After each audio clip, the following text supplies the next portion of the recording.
qizimisan? Qizimsan? Opa bo'lib qoldingmi?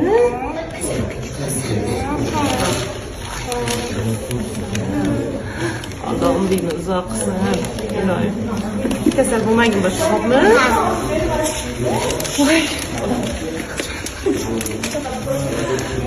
Va alaykum assalom.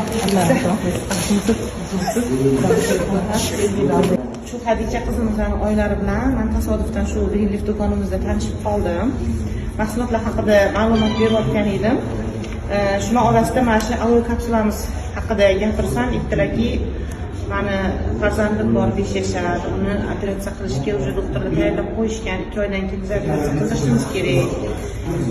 Ichiga uzun chiqqan tekshiruv dedilar, menga tekshiruvlarni ko'rsatdilar. O'shanda snimkalarni ko'rdim, haqiqatda qo'rqinchli darajada ichiga katta ekan. Biza tavakkal qilib, men o'zimni tajribamdan kelib chiqib, shu aloe kapsulani ichirishni tavsiya qildim. Har kuni kechqurun ertalab bir mahaldan och qoringa bering. Xudo xolasa ichi yurishib ketadi, ichi yaxshi yursa ichlari ham kichrayadi deb tavsiya qilgan edim. Bu bilan birga DH degan yana tag'in bitta batimiz bor, omegamiz, Vetski. Shuni qo'shib berdim.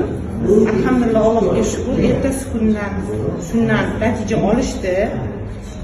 Ertasi kuni menga telefon qilib so'yincha olishdi. Inini kuni qizim o'zi menga telefon qildi, rahmat xolajon, menga zo'r vitamin berib boribsiz.